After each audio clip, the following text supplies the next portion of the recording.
इस्लाम तो सिर्फ 1400 साल पुराना है। यही बोल के इस्लाम को टारगेट करते हैं।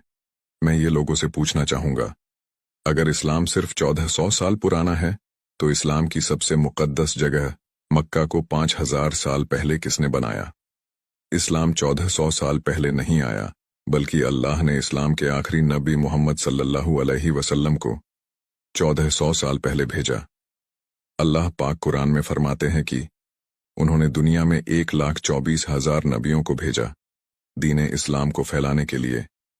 अगर एक नबी के उम्र 1 साल भी रखा जाए तो इस्लाम 1,24,000 साल पुराना हो जाता है। और सभी नबियों का एक ही कलमा था, ला इलाहा इल्लल्लाह, जिसका मतलब अल्लाह एक है और उसके सिवा कोई इबादत के लायक नहीं। और हज़रत आदम अलैहिस्सलाम इस्लाम के पहले नबी हैं और दुनिया के पहले इंसान हैं। इससे ये साबित होता है इस्लाम दुनिया का पहला और सबसे पुराना रिलीजन है।